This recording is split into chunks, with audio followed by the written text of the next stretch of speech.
What's up everybody, Shawnee Sham Anime here, and today we're going to be starting a new video series I'd like to call The Episode That Exemplifies JoJo's Bizarre Adventure.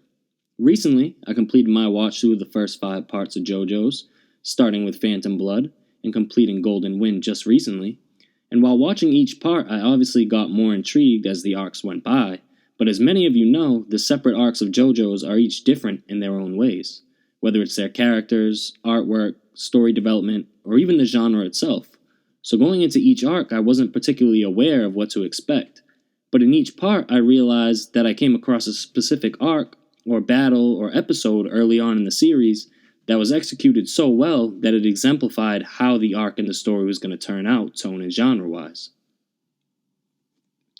In this video, we're going to be taking a deep dive into what that episode was for the series' first part, Phantom Blood, and just how it was executed so well, and what about this episode specifically made me realize just what I was getting myself into.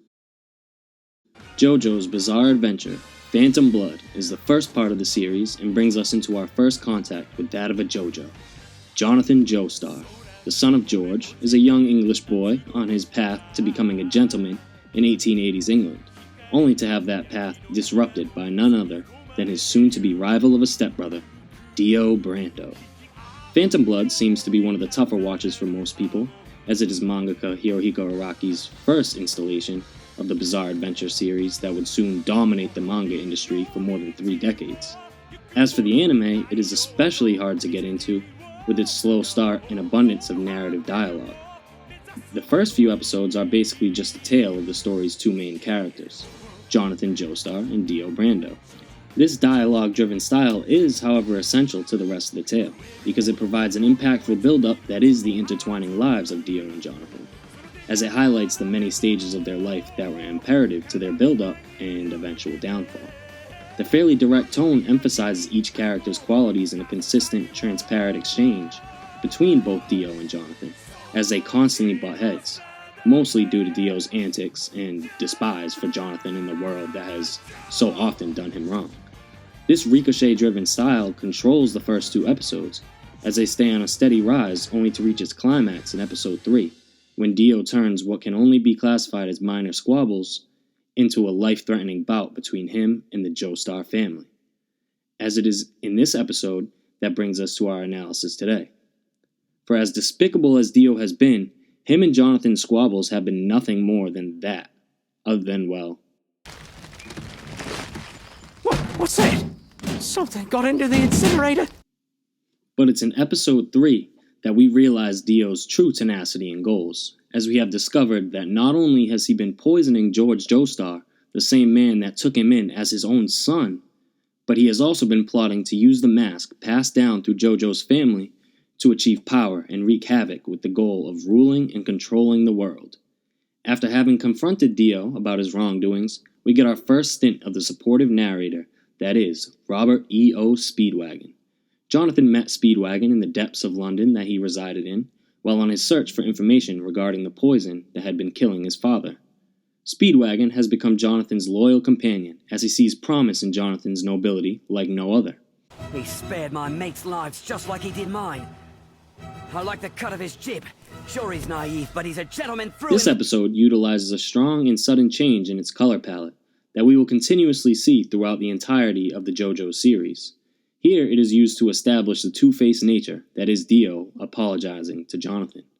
For it is in this scene when Speedwagon emerges from the darkness as Jonathan's assistant, the darkness that has been his lack of support in his bouts against Dio.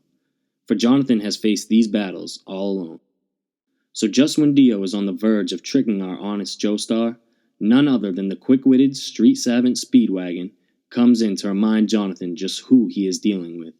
And with the current arrival of the police and George Joestar, our antagonist has now been cornered, with his plans foiled and little opportunity for escape.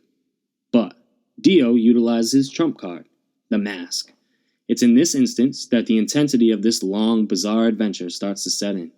Our characters' lives are legitimately in danger, as Dio, having stabbed Jonathan's father to death in an effort to kill Jonathan, has his sights set on murdering everyone present.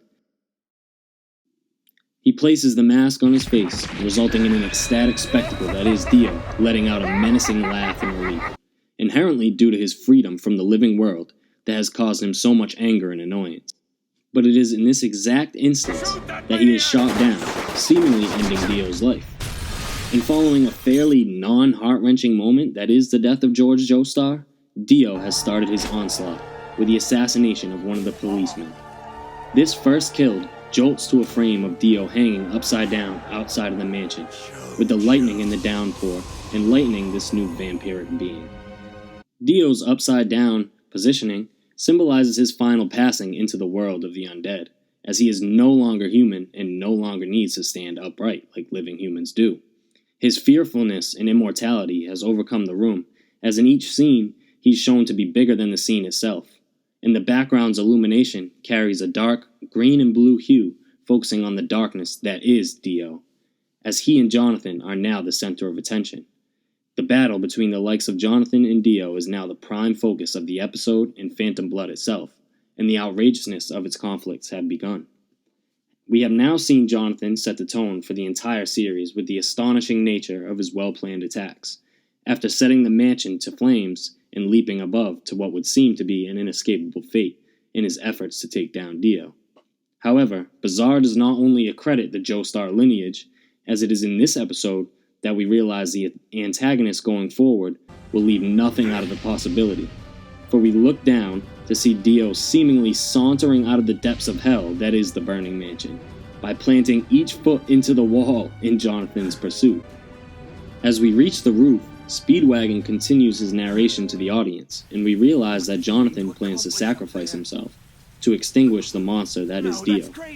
We have been given this character moment to show that Jonathan is willing to lay it all on the line, even his own life, as the gentleman in him realizes the greater good is more important. He is truly a hero and will continue to be one. These sacrificial tendencies foreshadow his eventual peril at the end of Phantom Blood. However, after attempting to tackle Dio into the flames, the momentum of our battle has swung, leaving Dio hanging above and Jonathan perilously falling into what seems to be his death. But the Joestars are resourceful. They are fortuitous and lucky, possibly due to their kind nature.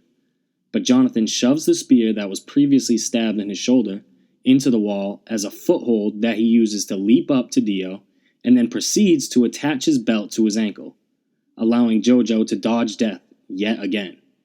Jonathan's resilience has now locked Dio in his arms as he propels him off the wall, pile driving him into a statue, impaling him and ending their bout. Like, you can't even make this shit up. It's outrageous, it's bold, it's bizarre, it's fucking JoJo's. This battle has foreshadowed many aspects of Phantom Blood and the entire series that we love so much. For example, Speedwagon's support has shown us the camaraderie that's ever so present in JoJo's, as is his eventual foundational support for each of the following JoJo's in the next 3 parts. And the outlandish nature and methodical resourcefulness of the JoJo lineage has been displayed thanks to a number of unorthodox actions Jonathan takes place to succeed in this battle. And best of all, Jonathan exemplifies the Joestar nobility that is putting the safety of others and the world ahead of themselves, especially when an enemy needs to be taken down. Phantom Blood is a starting point to what has become my favorite anime of all time. It's original, it's unique, and best of all, it's bizarre. JoJo's keeps its viewers on their toes, as you're never quite sure just what the fuck is going to happen. Its characters are outlandish, their poses are flamboyantly manly, and they're quick-witted, and no episode jumpstarts Phantom Blood and the entire series quite like this one. Episode 3 of JoJo's Bizarre Adventure, Phantom Blood, is JoJo's. It is Jonathan. It is Dio. And it sure as hell exemplifies just what you're going to experience when you watch JoJo's Bizarre Adventure, Phantom Blood. Thank you very much for watching. If you enjoyed this video, feel free to like it, comment your thoughts, and subscribe for more anime content. Also, feel free to give me a follow on Instagram or Twitter for more content about literally anything and everything.